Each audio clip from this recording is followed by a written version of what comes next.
প্রিয় শিক্ষার্থী বন্ধুরা, বইয়ের 5.6 নাম্বার অনুচ্ছেদ অষ্টক ও 2 এর নিয়ম আজকে আমরা শুরু করব। কিছু হিস্টোরিক্যাল কিছু ব্যাকগ্রাউন্ড দিই। তোমরা দেখো, আমি এখানে 1916 বলে আমি সংখ্যা লিখেছি, যে 1916 সাল। আমি এখানে কোজেল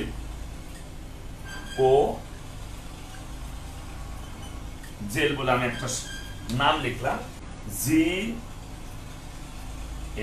লুইস, কোজেল এবং জি.এন. লুইস।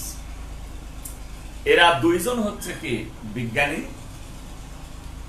1916 খ্রিস্টাব্দে মৌলের যোজনী সম্পর্কে মতবাদ ব্যক্ত, মৌলের যোজনী সম্পর্কে মতবাদ ব্যক্ত করে। ওকে, আশা করি এই বিষয়গুলো তোমরা খুব 1916 সালে বিজ্ঞানী কোজেল, নামটা মনে রাখবা, কোজেল এবং বিজ্ঞানী জি.এন. লুইস মৌলের যোজনী সম্পর্কে মতবাদ ব্যক্ত করে। তাহলে ওনারা কি মতবাদ ব্যক্ত করেছেন, বা ওনাদের মতবাদটা মৌলের যোজনী সম্পর্কে কি ছিল, আমরা সেই মতবাদটা আগে আমরা একটু ভালো করে কি আমরা বোঝার চেষ্টা করি। সেই মতবাদটা আমরা একটু লিখে নিই। দেখো, মতবাদ ওনারা কি মতবাদ দিয়েছে সেটা এখন আমরা দেখব। নিষ্ক্রিয় গ্যাসে, তাহলে নিষ্ক্রিয় গ্যাসের বলতে কাকে বোঝানো হচ্ছে? 18 নম্বর গ্রুপের যে মৌলগুলো আছে সেই মৌলগুলোর কথা বলা হচ্ছে। যে তাই বলেছে যে নিষ্ক্রিয় গ্যাসের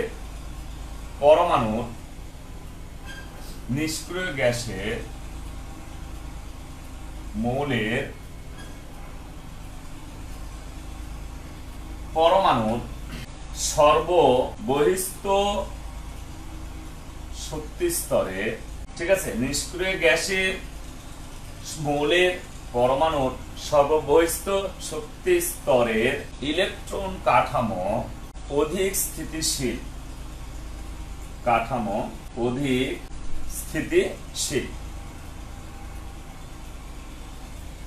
তাই তারা এক পরমাণু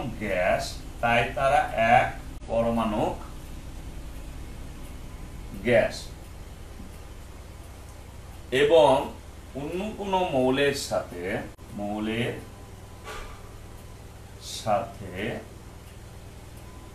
যুক্ত হয় না। দেখো, 1916 খ্রিস্টাব্দে বিজ্ঞানী কোজেল এবং বিজ্ঞানী জি.এন. লুইস মৌলের যোজনী সম্পর্কে যে মতবাদ ব্যক্ত করেন সেই মতবাদটা হচ্ছে নিষ্ক্রিয় গ্যাসের মৌলের পরমাণুর সর্ববহিস্থ শক্তি স্তরে, এই কথাগুলো দেখো, সর্ববহিস্থ শক্তি স্তরের ইলেকট্রন কাঠামো অধিক স্থিতিশীল, যার কারণে তারা অন্য কোন মৌলের সাথে কি যুক্ত হয় না। তো অন্য মৌলের সাথে যদি যুক্ত না হয় তাহলে কিন্তু তারা অনুগঠন করবে না। ঠিক আছে, যেহেতু তারা অনুগঠন করবে না, সেহেতু তাদের পরমাণুগুলো সবসময় কি থাকে, একক হিসাবে থাকে। ওই জন্য তারা হচ্ছে কি এক পরমাণু, এবং এদের ভৌত অবস্থাটা হচ্ছে কি প্রাকৃতিক ভাবে দেখা গেছে যে তারা গ্যাসীয় অবস্থায়। এই জন্য বলা হয়েছে কি এক পরমাণু হচ্ছে কি গ্যাসীয় পদার্থ।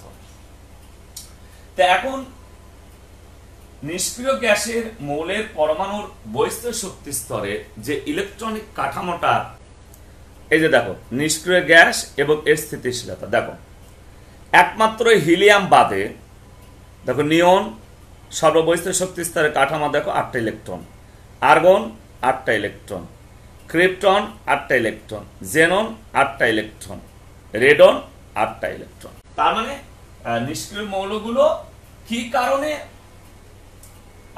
অধিক কি স্থিতিশীল? উত্তরটা হচ্ছে তাদের সর্ববহিস্থ শক্তি স্তরে 8টা ইলেকট্রন কি থাকার কারণে তারা হচ্ছে অধিক স্থিতিশীল। তাহলে নিষ্ক্রিয় মৌলগুলো বাদে অন্য যে মৌলগুলো আছে তাদের পরমাণুগুলো সবাই কিন্তু কি হতে চায়? অধিক স্থিতিশীল হতে চায়। তাহলে এই অধিক স্থিতিশীল হতে গেলে অবশ্যই তাদেরকে কি করতে হবে? নিষ্ক্রিয় গ্যাসের অর্থাৎ নিষ্ক্রিয় মৌলের পরমাণুর সর্ববহিস্থ শক্তি স্তরের যে কাঠামোটা আছে সেই কাঠামোটা কি করতে হবে? তাদেরকে অর্জন করতে। নিষ্ক্রিয় মৌলগুলো বাদে অন্য যে মৌলের পরমাণুগুলো আছে তারা যদি কি হতে চায়? অধিক স্থিতিশীল হতে চায়। দেখো, অধিক যদি কি স্থিতিশীল হতে চায় অর্থাৎ এই অবস্থাটা যদি কি অর্জন করতে চায় তাহলে অবশ্যই তাদেরকে কার মতন হতে হবে? নিষ্ক্রিয় মৌলের মতন হতে হবে। তাহলে নিষ্ক্রিয় মৌলের মতন হতে হবে, দ্যাট মিন্স এটার অর্থটা হচ্ছে নিষ্ক্রিয় মৌলের পরমাণুর সর্ববহিস্থ শক্তি স্তরে ইলেকট্রনের কাঠামোটা কি করতে হবে? প্রকাশ করতে হবে। অর্থাৎ নিষ্ক্রিয় মৌলের সর্ববহিস্থ শক্তি স্তরের কাঠামো যে অন্য কোনো মৌলের পরমাণুতে যদি দেখা যায় তাহলে আমরা অবশ্যই বলবো সে রাসায়নিকভাবে কি অধিক স্থিতিশীল। আর রাসায়নিকভাবে স্থিতিশীল হলে সেই মৌল আর কি করতে পারবে না? অন্য কোনো মৌলের সাথে যুক্ত হতে পারবে না। তাহলে অন্য কোনো মৌলের সাথে যুক্ত হতে পারবে না, এর অর্থটা হচ্ছে সে রাসায়নিকভাবে কি হয়ে গেল? প্রায় নিষ্ক্রিয় হয়ে গেল, অর্থাৎ রাসায়নিকভাবে নিষ্ক্রিয় হয়ে গেছে। তার মানে নিষ্ক্রিয় মৌলের কাঠামোটা সে কি করেছে? অর্জন করেছে, বা সে বৈশিষ্ট্যগুলো তার মধ্যে কি দেখা যাবে। এই কারণেই কি কোজেল এবং কি জিএন লুইস তাদের গবেষণার ভিত্তিতে রাসায়নিক বন্ধন সম্পর্কিত মৌলের পরমাণু সম্পর্কে এই মতবাদটা কি তারা কি করেছে? তুলে ধরেছে। এখন প্রশ্ন হচ্ছে, তাহলে নিষ্ক্রিয় মৌলের মতন হতে গেলে তাহলে অন্য মৌলের পরমাণুগুলোকে কি করতে হবে? সেই সমাধানও কোজেল এবং কি জিএন লুইস তাদের গবেষণার ভিত্তিতে কিন্তু কি করেছে? মত প্রকাশ করেছে। ঠিক আছে? তাই তারা কি বলেছে সেটা একটু খেয়াল করে দেখো। অন্যান্য মৌলগুলো নিষ্ক্রিয়, অন্যান্য মৌলগুলো নিষ্ক্রিয় মৌলের মতো কি করতে হবে? ইলেকট্রন বিন্যাস অর্জনের জন্য বা এটাকে তোমরা বলতে পারো ইলেকট্রন কাঠামো অর্জনের জন্য, তোমরা বলতে পারো ইলেকট্রন কাঠামো অর্জনের জন্য নিজেদের মধ্যে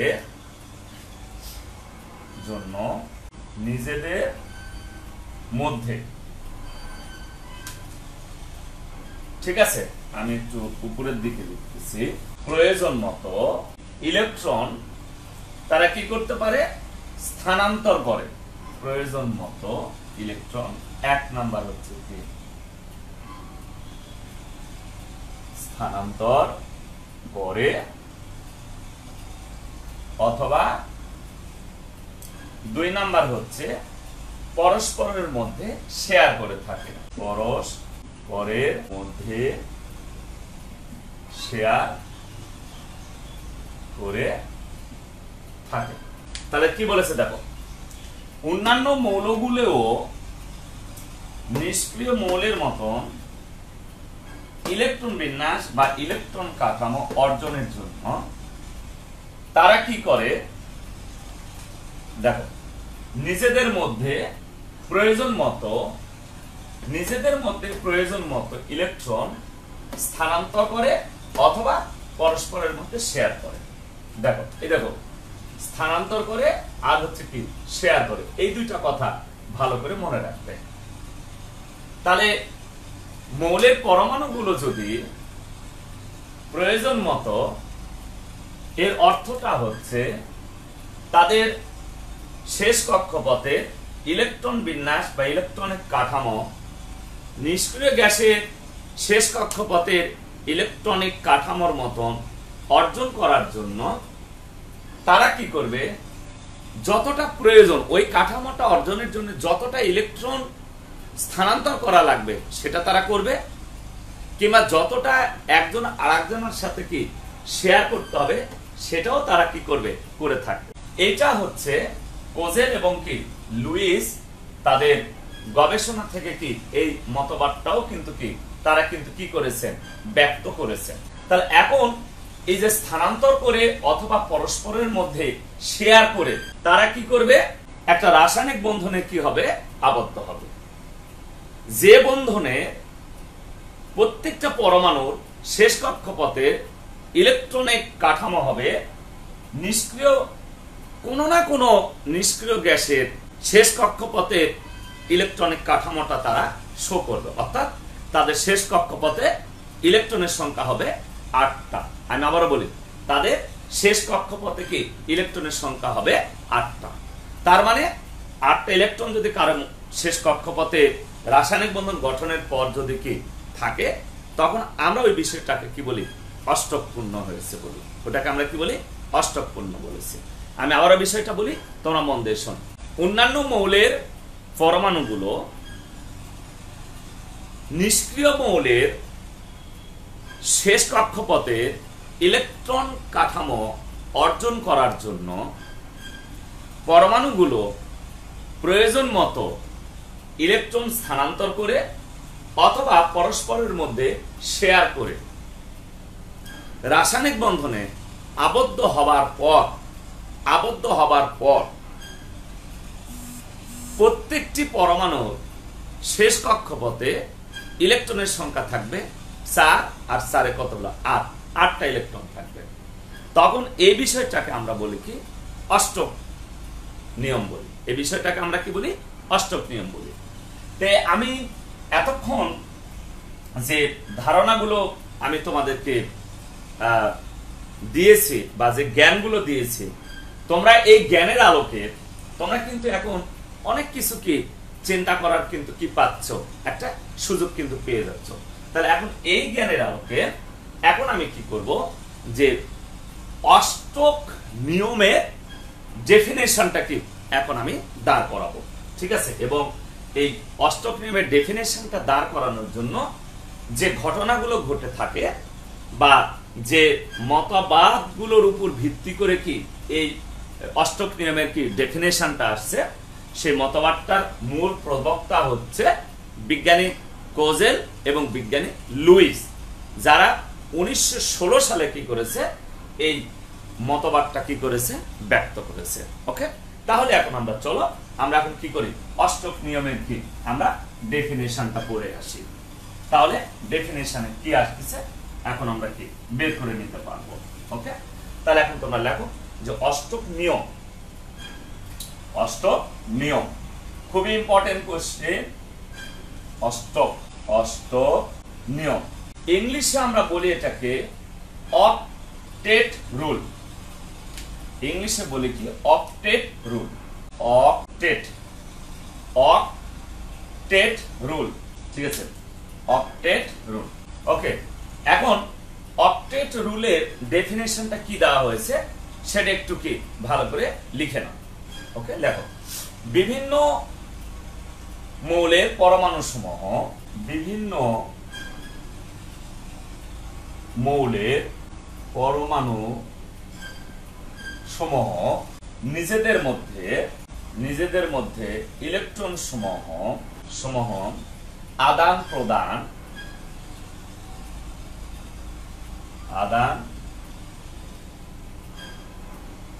এটাই হচ্ছে স্থানান্তর। আদান প্রদানটাই হচ্ছে কি স্থানান্তর। আদান প্রদান বা শেয়ার এর মাধ্যমে বন্ধন সৃষ্টি করে, হয় না, বন্ধন সৃষ্টি করে। তোমরা এইটুকু আগে বিষয়টাকে ভালো করে বোঝো। বিভিন্ন মৌলের পরমাণু সমূহ নিজেদের মধ্যে ইলেকট্রন সমূহ আদান প্রদান বা শেয়ারের মাধ্যমে বন্ধন সৃষ্টি করে।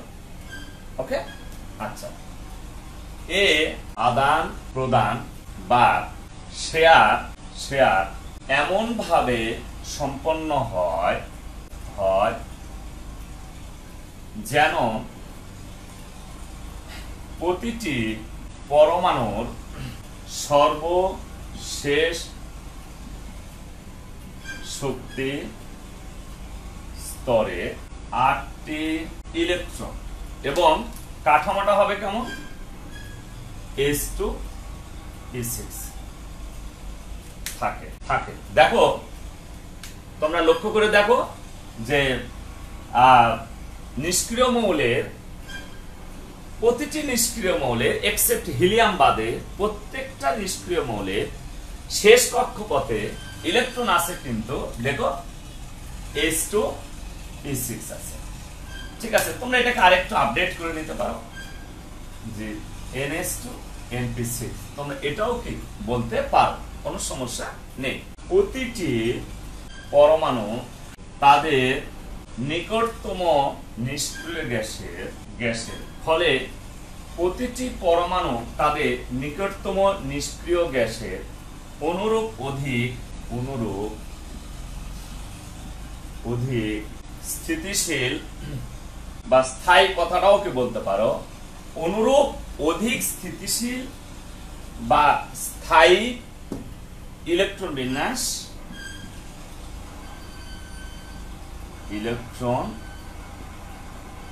কি করে, লাভ করে। একে অষ্টক নিয়ম বা অক্টেট রুল বলা। আমি আবার বলে দিই, বিভিন্ন মৌলের পরমাণু সমূহ নিজেদের মধ্যে দেখো কি করবে, দেখো ইলেকট্রন গুলো আদান প্রদান বা কি করবে, শেয়ার করবে, করে কি করবে, বন্ধন সৃষ্টি করবে। তাহলে এই প্রক্রিয়াটা এমন ভাবে সম্পন্ন হবে জানো, কি হবে, প্রতিটি পরমাণুর দেখো সর্বশেষ শক্তি স্তরে কি থাকে, 8টা ইলেকট্রন থাকে।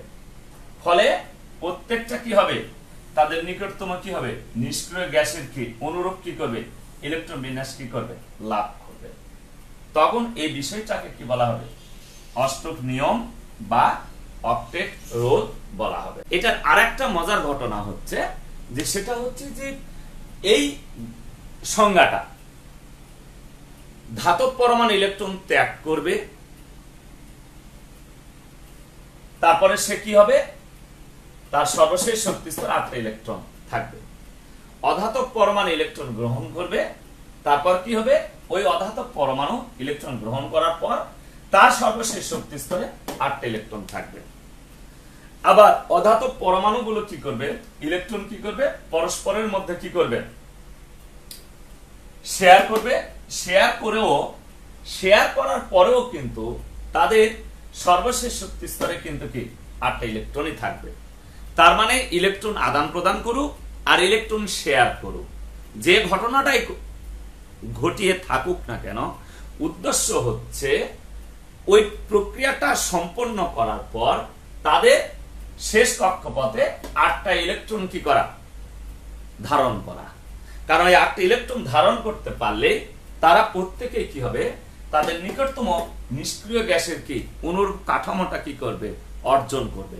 তাহলে অনুরূপ কাঠামোটা অর্জন করার অর্থটাই হচ্ছে রাসায়নিকভাবে তারা কি হয়ে যাবে, স্থায়ী হয়ে যাবে। আর স্থায়ী হয়ে গেলে তখন আর ওরা আর অন্য কোনো মৌলের পরমাণুর সাথে কি করতে পারবে না, বন্ধনে আবদ্ধ হতে পারবে না।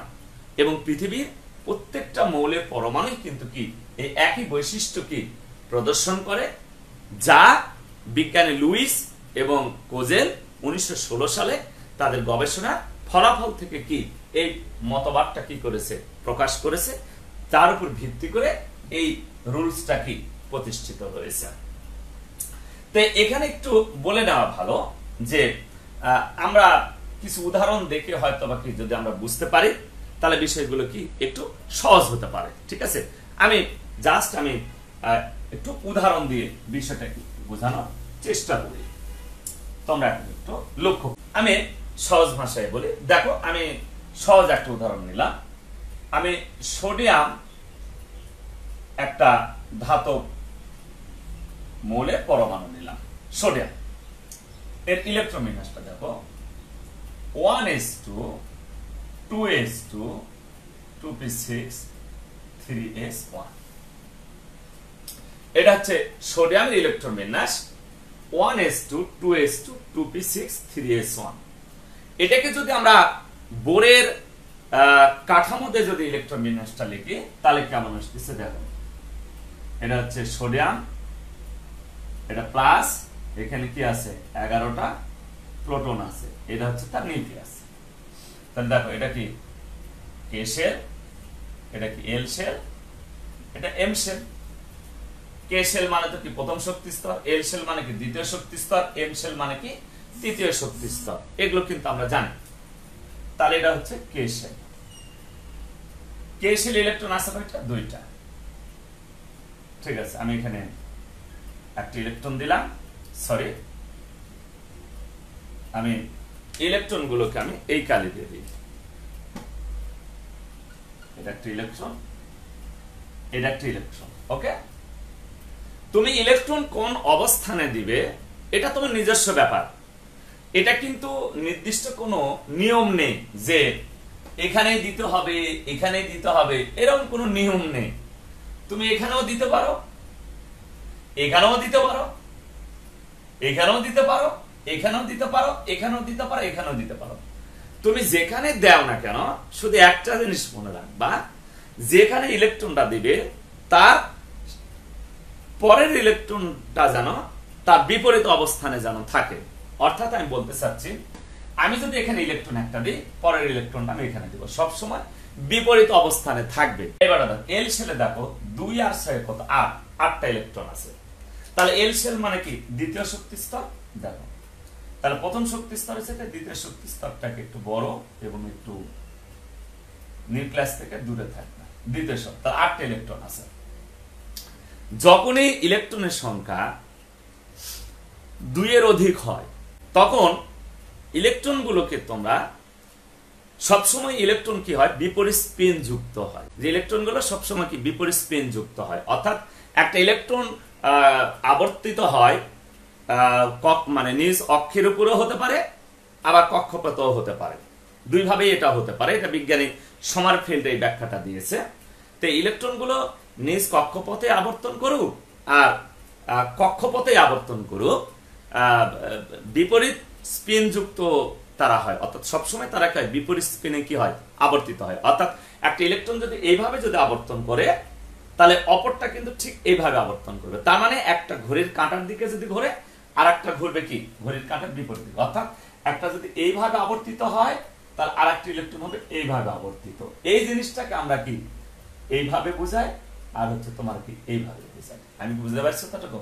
তাহলে এইটা হচ্ছে ঘড়ির কাঁটার বিপরীত দিকের সাইন, আর এটা হচ্ছে কি ঘড়ির কাঁটার দিকের সাইন। এটা হচ্ছে ঘড়ির কাঁটার কি দিকে, আর এটার হচ্ছে কি বিপরীত, আর এটা হচ্ছে বিপরীত দিক, এটা হচ্ছে বিপরীত কি দিক। ঠিক আছে, এটা হচ্ছে কি নিয়ম।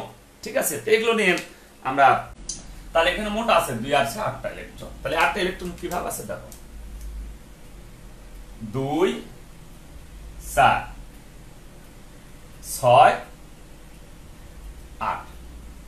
সবসময় তোমরা মনে রাখবা যে ইলেকট্রনের সংখ্যা যখনই 2 এর অধিক হবে তখনই যতদূর সম্ভব ইলেকট্রনগুলো জোড় বন্ধনে থাকে এবং সেগুলো বিপরীত স্পিন যুক্ত হয়। তাহলে বিপরীত স্পিন যুক্ত হয় মানে কি তারা কি বিপরীতভাবে এক স্থানে কি অবস্থান করে।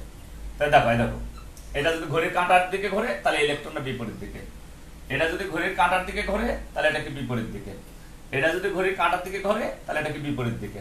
এটা যদি ঘড়ি কাঁটার দিকে ঘরে, এটা ঘুরবে কি বিপরীত দিকে। ওকে, দেখো তাহলে 8টা হলো কিন্তু। এবার আসো, এম শেলে ইলেকট্রন আছে একটা,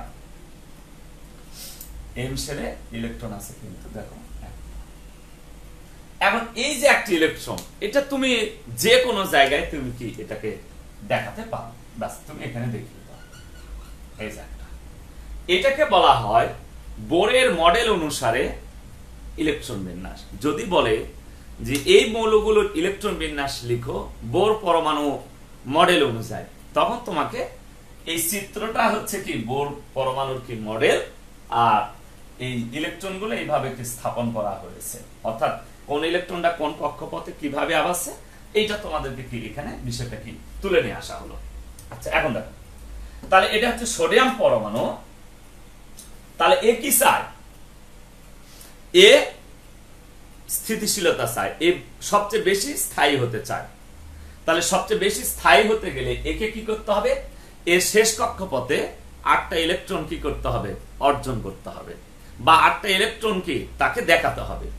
তাহলে এ যদি 8টা ইলেকট্রন যদি দেখাতে চায়, তাহলে এর সহজ পদ্ধতি হবে, এই দেখো এইখান থেকে এই ইলেকট্রনটাকে কি করবে? সে কি করবে? ত্যাগ করে দিবে। ও কি করবে? ত্যাগ করে দিবে। তাহলে দেখো এই ইলেকট্রনটা যদি ত্যাগ করে, ঠিক আছে, তাহলে ইলেকট্রনটা কি হবে? চলে যাবে। তাহলে যদি চলে যায়, তার মানে দেখো তাহলে এই ইলেকট্রনটাও কি চলে যাচ্ছে, চলে যাচ্ছে। তাহলে তো কি, তাহলে এই শক্তি স্তরে আর কিন্তু কোন আর ইলেকট্রন থাকবে না। দেখো এই শক্তি স্তরে কিন্তু আর কোন ইলেকট্রন থাকলো না, থাকলো না। এইবারটা দেখো তো, এ যখন এই ইলেকট্রনটা ছেড়ে দিল, তখন সে একটা ইলেকট্রন ছেড়ে দিল, তখন সে কিন্তু সোডিয়াম প্লাস আয়ন হলো। এইটাকে বলি আমরা ক্যাটায়ন। অর্থাৎ যদি কোনো পরমাণু ইলেকট্রন ত্যাগ করার পর যে ধনাত্মক আয়ন অর্জন করে, সেই ধনাত্মক আয়নটিকে আমরা বলি কি? ক্যাটায়ন। তাহলে এটা হচ্ছে ক্যাটায়ন। তাহলে সোডিয়াম প্লাস, তাহলে দেখো 1s2 2s2 2p6। তাহলে আমি বলেছিলাম যে ইলেকট্রন ত্যাগ করার পর তার শেষ অবস্থানে, তাহলে এই ইলেকট্রন ত্যাগ করেছে, তারপর এই অবস্থা হয়েছে এর শেষ কক্ষপথে। দেখো তো কয়টা ইলেকট্রন আছে? 2টা 6টা 8টা। দেখো তাহলে কয়টা হলো? 8টা ইলেকট্রন কি করলো? অর্জন করলো। তার মানে এই আয়নটা কি হলো? অধিক স্থিতিশীল আয়ন হলো। তার মানে এইবারটা কি হলো? এই একটা ইলেকট্রন ত্যাগ করে সে কি করেছে? দেখো অধিক স্থিতিশীল অবস্থা কি করেছে? অর্জন করেছে। এই অধিক স্থিতিশীলতা অর্জন করেছে, দ্যাট মিন্স সে রাসায়নিকভাবে অধিক স্থায়ী হয়েছে। তাহলে রাসায়নিকভাবে অধিক স্থায়ী হওয়া মানে কি? সে আর অন্য কারোর সাথে কি করতে পারবে না? যুক্ত হতে পারবে না। তাহলে এর অষ্টকটা কি হলো? পূর্ণ হলো। তাহলে এই যে ইলেকট্রন ত্যাগ করে এই অবস্থা হওয়ার পর তার শেষ কক্ষপথে 8টা ইলেকট্রন আসলো, তার মানে সে কি করলো? তার অষ্টক তত্ত্বটা কি করলো? পূর্ণ করলো। তাহলে এই অর্জন করার যেটা প্রক্রিয়া, সে প্রক্রিয়াটাই হচ্ছে কি? অষ্টক নিয়ম প্রক্রিয়া। আমি আর একটা উদাহরণ দিই, জিনিসটা ক্লিয়ার হয়ে যাবে। ধরো আমি এখানে ফ্লোরিন দিলাম। ফ্লোরিনের পারমাণবিক সংখ্যা কিন্তু 9, তোমরা সবাই জানো। 1s2 2s2 2p5। দেখো ফ্লোরিনের পারমাণবিক সংখ্যা কিন্তু 9, তাহলে ইলেকট্রনের সাথে 1s2 2s2 2p5। তাহলে এটা কি? কে শেল, এটা হচ্ছে এল শেল। তাহলে আমরা কি করি এখন? ওই বোরের মডেল অনুসারে আমরা ইলেকট্রন বিন্যাসটা কি লেখার চেষ্টা করি। তাহলে কেন্দ্রে কি আছে? পজিটিভ আছে। এখানে কি আছে? 9টা কি আছে? প্রোটন আছে। দেখো এই তো 9টা প্রোটন আছে। তাহলে প্রথম কক্ষপথে দেখো 2টা ইলেকট্রন আছে। দেখো এই দেখো 2টা ইলেকট্রন আমি দিয়ে দিলাম। কে শেলে? এল শেল ইলেকট্রন আছে কয়টা? 7টা। দেখো এই যে এটা হচ্ছে তার এল শেল, ঠিক আছে। এল শেল ইলেকট্রন আছে কয়টা? 5 আর 2 7। তাহলে এখন এই 7টা ইলেকট্রন কিভাবে থাকবে? আমি তোমাদেরকে বলেছি যে ইলেকট্রনের সংখ্যা যদি 2 এর অধিক হয়, তাহলে সব সময় কি হবে? ইলেকট্রনগুলো সর্বাধিক কি তারা কি বলবো এটাকে, যে জোড় বন্ধনে কি তোমরা তাদেরকে দেখাবে। তাহলে এখানে 2টা আছে, 2টা, এখানে 5টা আছে, 5টা আছে। তাহলে দেখো কত হলো 1 2 3 4 তাহলে হাতে থাকলো কয়টা আরো 3টা 6টা এই যে 7টা দেখ নিশ্চয় বুঝতে পারছেন কতটুকু 1 2 সরি এটা আরেকটু কাছে আসবে ঠিক আছে তোমরা একটু দেখো দেখো 1 2 3 4 5 6 7 তাহলে এর শেষ কক্ষপথে দেখো তো ইলেকট্রন আছে কয়টা 7টা দেখো কয়টা আছে খেয়াল করে দেখো 5 আর 2 কয়টা আছে 7টা কিন্তু ইলেকট্রন আছে কিন্তু তার কি করতে হবে অষ্টক পূর্ণ করতে হবে তার মানে এর শেষ কক্ষপথে 8টা ইলেকট্রন কিন্তু কি থাকা লাগবে তাহলে 8টা ইলেকট্রন থাকতে গেলে তাহলে তার শেষ কক্ষপথে কি আরো একটা ইলেকট্রন লাগবে এবং এই একটা ইলেকট্রন এ দুই ভাবে কি করতে পারে অর্জন করতে পারে এক সে অন্য পরমাণুর সাথে কি শেয়ার করতে পারে অথবা কারো কাছ থেকে গ্রহণ করতে পারে এখন শেয়ার করুক আর গ্রহণ করুক যেটাই করুক না কেন তাহলে কেন কিন্তু তার অষ্টক তত্ত্ব কি হবে পূর্ণ হবে তাহলে আমরা আগে গ্রহণ প্রক্রিয়াটা দেখি শেয়ারের প্রক্রিয়াটা আমরা পরে আসব তাহলে দেখো তাহলে এখন এই ফ্লোরিন পরমাণুর এর শেষ কক্ষপথে আরেকটি ইলেকট্রন আসে কি হবে যুক্ত হবে তাহলে ওই যুক্ত হয় ইলেকট্রন কোথায় আসবে এই যে এখানে আসবে ওকে তাহলে এবারটা 5 এর জায়গাতে এটা চেঞ্জ হয়ে তখন হয়ে গেল কত 6 তাহলে এই জায়গাতে কি হবে একটা কিন্তু মাইনাস হয়ে যায় তাহলে এবারটা কি দাঁড়ালো দেখো তাহলে এটা কিন্তু সোডিয়াম নয় এটা কিন্তু সোডিয়াম আর এটা কিন্তু ফ্লোরিন তাহলে দেখো ফ্লোরিন পরমাণু একটা ইলেকট্রন গ্রহণ করে যে অবস্থাটা প্রাপ্ত হলো তার শেষ কক্ষপথে দেখো 8টা ইলেকট্রন আছে সোডিয়াম পরমাণু একটা ইলেকট্রন কি করলো ত্যাগ করলো করে যে অবস্থাটা কি প্রাপ্ত হলো তার শেষ কক্ষপথে দেখো 8টা ইলেকট্রন আছে তার মানে রাসায়নিক ভাবে দেখো এটা আর এটা অধিক স্থিতিশীল হয়ে গেছে ঠিক আছে ততটুকু অধিক স্থিতিশীল হয়ে গেছে এটাই হচ্ছে কি অষ্টক নিয়ম অর্থাৎ এই যে 8টা ইলেকট্রন কি করা পূর্ণ করা এটাই হচ্ছে কি অষ্টক নিয়ম এ পূরণ করেছে এখান থেকে একটা ত্যাগ করে আর এ পূরণ করেছে এই জায়গাতে একটা কি করে যুক্ত করে এইটাকে এটা কি করেছে ত্যাগ করেছে আর এটা কি গ্রহণ করে আমরা এখন 2 এর নিয়মটা নিয়ে কথা বলবো নিয়ম এই জায়গায় আমি একটা কথা বলবো এটাকে আমরা বলি কি মানে রুল অফ 2 এটাকে আমরা বলি রুল অফ 2 বা এটাকে তোমরা ওই কি বলা হয় ডুয়েট রুলও তোমরা কি বলতে পারো ডুয়েট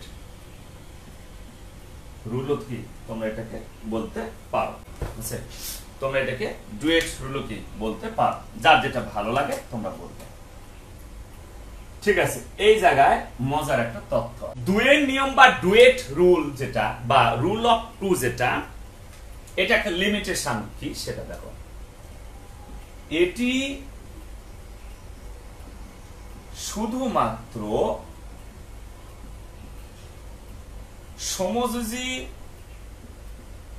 বন্ধনে কি ব্যাখ্যা করা হয় যে এটা শুধুমাত্র সমযোজী বন্ধনে ব্যাখ্যা করা হয় তার মানে এটা আয়নিক বন্ধনে কিন্তু কি ব্যাখ্যা করা হয় না এটা শুধুমাত্র সমযোজী বন্ধনে কি ব্যাখ্যা করা হয় এবং মজার ব্যাপার হচ্ছে মানে রাসায়নিক বন্ধনের উপরে যে মতবাদগুলো আছে এই মতবাদগুলোর মধ্যে সবচেয়ে সমযোজী বন্ধনের মতবাদের উপরে 2 এর নিয়মের কি মানে কি বলে অগ্রাধিকারটা কি বেশি আমি আবার বলে দিই আধুনিক মতবাদ অর্থাৎ সমযোজী বন্ধন সম্পর্কে আমাদের যে মতবাদগুলো আছে এই মতবাদগুলোর মধ্যে যেমন যোজনী বন্ধন মতবাদ আছে আণবিক অরবিটাল মতবাদ আছে এগুলোকে আমরা কি ভিভিটি বলি তারপরে কি এমওটি বলি অর্থাৎ মড থিওরি বলি এই যে মতবাদগুলো আছে এই মতবাদগুলোর মধ্যে অষ্টক নিয়মের চাইতেও 2 এর নিয়মের গ্রহণযোগ্যতা বেশি তাহলে আমরা এই কথাটা লিখে রাখবো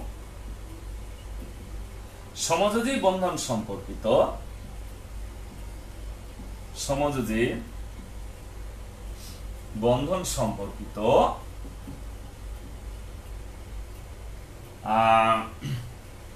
অষ্টক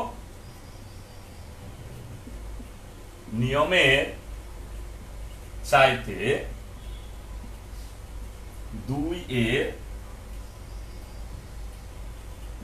এর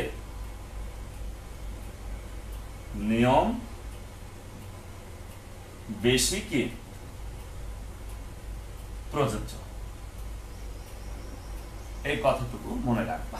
কারণ নিষ্ক্রিয় গ্যাসের হিলিয়ামের ইলেকট্রন বিন্যাসটাতে তুমি তাকিয়ে দেখো, সে কিন্তু কি করেছে, তার শেষ কক্ষপথে কিন্তু কি 2টা ইলেকট্রন কিন্তু কি ধারণ করেছে। দেখো আমি জিনিসটা দেখাই, হিলিয়াম 1s2, তার মানে কি দেখো s2, ঠিক আছে। তাহলে সমযোজী বন্ধন ব্যাখ্যায় অষ্টক নিয়মের চাইতে 2 এর নিয়ম কি বেশি প্রযোজ্য, ঠিক আছে, বা 2 এর নিয়ম বেশি উপযোগী কথাটাও কি বলতে পারো, প্রযোজ্য বা উপযোগীও কি তুমি বলতে পারো। তোমার যদি ভালো লাগে তুমি উপযোগী এই কথাটাও কি বলতে পারো। তার মানে অষ্টক নিয়মের চাইতে 2 এর নিয়মের কি প্রযোজ্যতা কি সবচাইতে কিন্তু কি বেশি, কোন ক্ষেত্রে, সমযোজী বন্ধন ব্যাখ্যার ক্ষেত্রে। তাহলে এখন আমরা দেখি যে তাহলে 2 এর নিয়মটা কি, এটা হচ্ছে একটা কথা, ঠিক আছে। তাহলে এখন 2 এর নিয়মের তত্ত্ব অনুযায়ী 2 এর লিখে নাও কথাগুলো, নিয়মের তত্ত্ব অনুযায়ী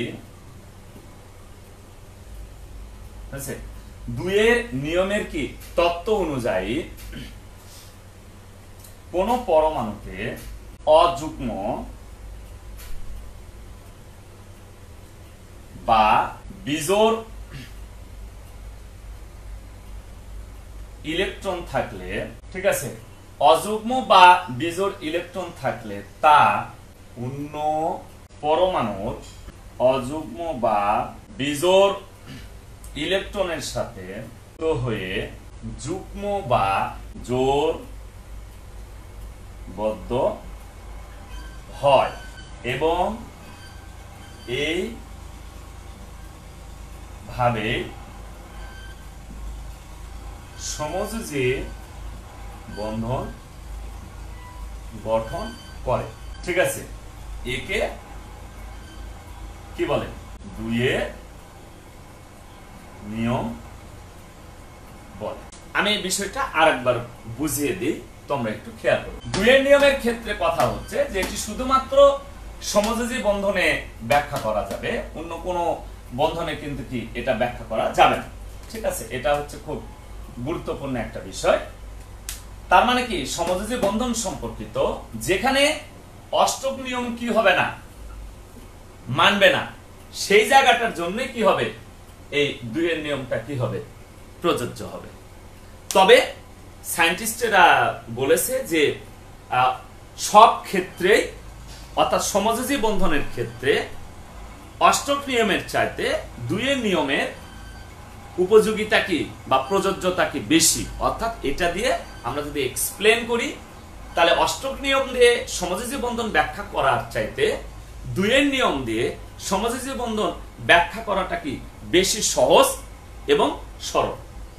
এখন এখানে কি কথা বলেছে তাই বলেছে, দেখো যে 2 এর নিয়মের তত্ত্ব অনুযায়ী কোন পরমাণুতে অযুগ্ম বা বিজোড় ইলেকট্রন থাকলে তা অন্য পরমাণুর অযুগ্ম বা বিজোড় ইলেকট্রনের সাথে যুক্ত হয়ে অযুগ্ম বা জোড় বন্ধনে যুগ্ম, এটা হচ্ছে অযুগ্ম না, এটা হচ্ছে যুগ্ম, এটা হচ্ছে যুগ্ম বা জোড় বন্ধনে কি হয়, আবদ্ধ হয়। তাহলে কয়েকটা কথা তোমাকে আন্ডারলাইন করতে হবে। দেখো এই যে অযুগ্ম বা বিজোড় ইলেকট্রন থাকলে সেটা কি হবে, অন্য পরমাণুর বিজোড় ইলেকট্রনের সাথে কি হবে, যুক্ত হয়ে সে কি করবে, জোড় বন্ধনে আবদ্ধ হবে, হয়ে কি করবে, সমযোজী বন্ধন গঠন করবে। এটাই হবে কি 2 এর নিয়ম। এই কয়েকটা জায়গায় তোমাকে মনে রাখতে হবে। দেখো অযুগ্ম বা বিজোড় ইলেকট্রন থাকলে, ধরো একটা পরমাণুর কি আছে, শেষ কক্ষপথে বিজোড় ইলেকট্রন আছে। বিজোড় বলতে কিন্তু 1, 3, 5 এই সংখ্যাগুলোকে কিন্তু আমি বুঝাইনি, আমি আবার বলে দিচ্ছি 1 3 5 এগুলো কিন্তু আমি বুঝাইনি।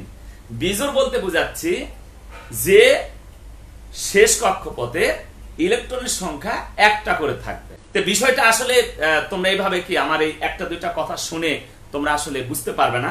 আমি আবারও বলে দিচ্ছি, বিজোড় বলতে কিন্তু আমি 1 3 5 7 এই সংখ্যা বুঝাইনি। আমি বিজোড় বলতে আমি সিঙ্গেল নাম্বার অফ ইলেকট্রনকে আমি বুঝিয়েছি। এখন এই সিঙ্গেল নাম্বার অফ ইলেকট্রনকে বুঝাতে গিয়ে আমি এখানে একটা রহস্য আমি কিন্তু কি লুকিয়ে আছে।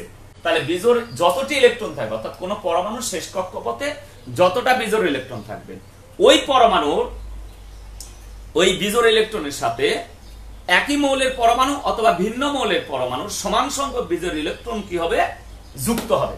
যুক্ত হয়ে কি করে, জোড় বন্ধনে কি হবে, আবদ্ধ হবে। হয়ে যে সমযোজী বন্ধনটা গঠন করবে সেটাই হবে তোমার কি 2 এর নিয়ম। এই জায়গায় কি বলেছে দেখো, দেখো অষ্টক ও 2 এর নিয়ম। তোমরা এগুলো এখন পড়বে, এগুলো প্রত্যেকটা লাইন, এই যে এগুলো প্রত্যেকটা লাইন ভালো করে এগুলো পড়বে। যেমন দেখো যে এগুলাতে একটু উদাহরণ আছে। দেখো উদাহরণ, বেরিলিয়াম ক্লোরাইডের কেন্দ্রীয় পরমাণুর বেরিলিয়ামের সর্বশেষ 2 জোড়া অর্থাৎ 4টে ইলেকট্রন আছে। বেরিলিয়াম ফ্লোরাইড কেন্দ্রীয় পরমাণুতে 3। এই যে কথাবার্তাগুলো আছে, এই যে দেখো, এই যে এইটুকু তোমরা পড়বে। দেখো এখানে দেখো মিথেন অণুর অষ্টক নিয়ম দিচ্ছে। দেখো মিথেন অণুর দেখো কার্বনের খেয়াল করে দেখো 2 4 6 8 কার্বনের কিন্তু অষ্টক পূর্ণ হচ্ছে, কিন্তু হাইড্রোজেনের দেখো 2টা আছে, হাইড্রোজেনের 2টা। তাহলে হাইড্রোজেনের কিন্তু 2টা হয়নি, হাইড্রোজেনের কিন্তু 8টা হয়নি, কার্বনের 8টা হচ্ছে। তার মানে কি কার্বনের অষ্টক নিয়ম পূর্ণ হচ্ছে, বাট হাইড্রোজেনের কিন্তু কি অষ্টক নিয়ম কিন্তু পূর্ণ হয়নি। কিন্তু হাইড্রোজেনের কয়টা হচ্ছে, 2টা হচ্ছে। তার মানে হাইড্রোজেনের এখানে কি 2 এর নিয়ম মেনেছে, আর কার্বন কিন্তু এখানে কি অষ্টক নিয়ম মেনেছে। বুঝতে পারছো তোটুকু? তা আশা করি তোমরা কি এইটুকু কি যে বিষয়গুলো কি আমি আলোচনা করেছি তোমরা এইটুকু কি আগে ভালো করে কি বিষয়গুলো কি করো, আগে ক্লিয়ার করো। ঠিক আছে? তো শিক্ষার্থী বন্ধুরা আজকে এই পর্যন্তই থাকবে। All the best.